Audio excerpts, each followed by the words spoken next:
Joining us now from Capitol Hill, Democratic Senator from Illinois and Assistant Majority Leader, Senator Dick Durbin. And here on set, columnist for the Washington Post, Steve Pearlstein, who asks a really good question in his latest column, Senator Durbin. I'll pose it to you. And that is why, just weeks out from the debt ceiling deadline, politicians in Washington aren't having a 10-hour-a-day, 6-day-a-week marathon to nail down an agreement on the budget and the debt ceiling. So, Senator, why?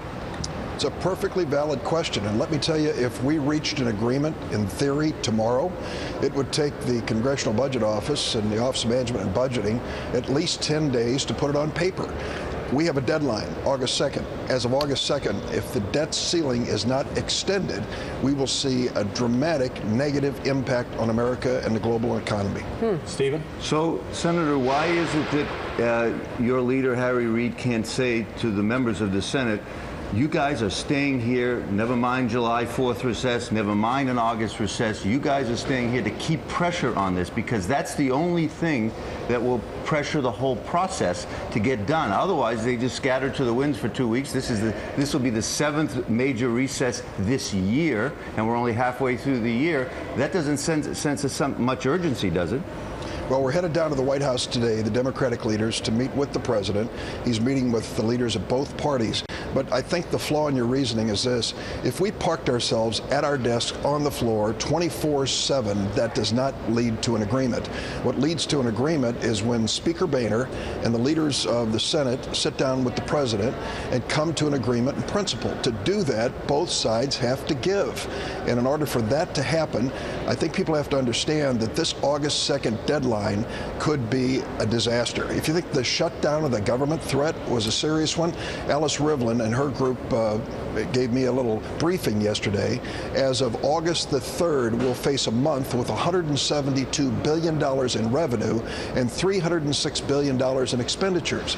Whom do we pay? Social Security, Medicare, the troops, federal employees, vendors to the Department of Defense who are sustaining our troops overseas.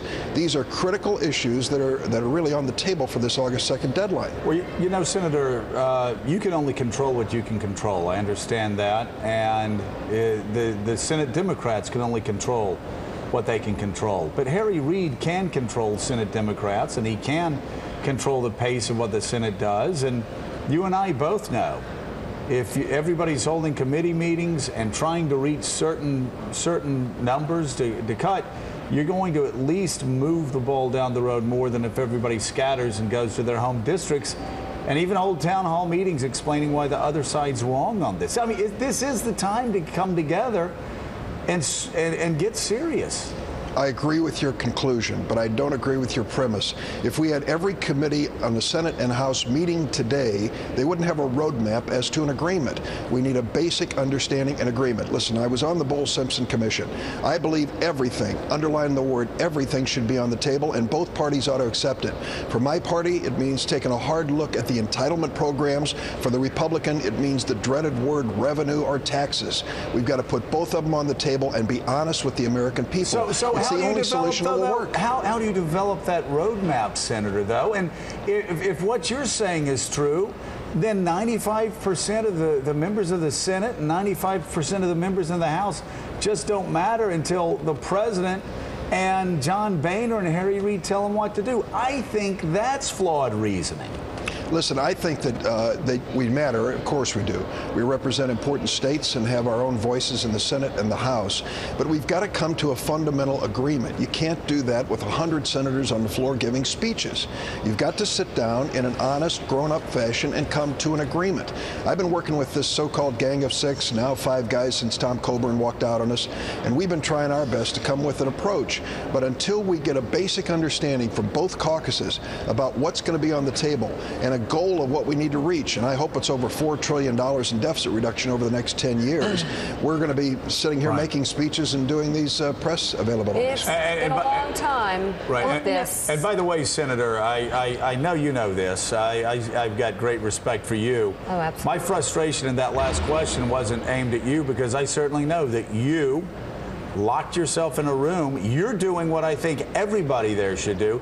You have locked yourself in the room with 5 other members, and you've taken some political risks. Stephen, there are not enough people like Dick Durbin, No. like Saxby Chambliss, these people that are going into this room and taking risks. Well, Senator, if the senator's still here, I'd ask you. You went out on a limb as a member of Bowles Sims, and you were in favor. You voted in favor of a package that included raising the retirement age for Medicare, for Social Security. So yesterday, two of your colleagues, one Republican, one Democrat, put forward a proposal to raise the retirement age for Medicare as a way of saving $600 billion over the first 10 years. And what did the people of your party do? Before they said anything, they said, not acceptable, not on the table, get it off. How do you feel as someone who's gone out on a limb to see your own party act the same way the Republicans are acting regarding taxes, which is basically taking the key issue off the table? If we're going to make sure that Social Security and Medicare survive, hard decisions have to be made. I believe that the Bowles-Simpson approach, which said we're going to raise the retirement age by 1 year to age 68 over a 40-year period of time, and then an additional year over 25 years, is a reasonable approach. Now, the problem I have with Joe Lieberman and Tom Coburn's approach on Medicare is the vulnerability of Americans in their 60s. If I knew that a person could find affordable health insurance at the age of 65, I'd have less concern about raising Medicare eligibility to 67. But today we live in a world where health insurance companies, when given a chance, won't insure people. They won't give them this protection.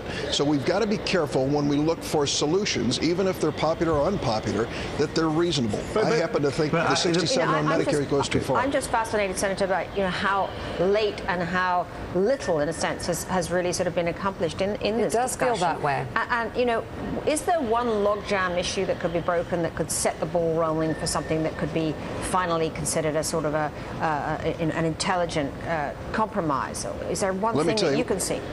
Let me tell you what it is. We've got to get our Republican friends to sit down at the table and agree to the following. We have a tax code that each year spares people of $1.1 trillion in taxes that they owe for deductions and credits and exclusions and all the rest of those.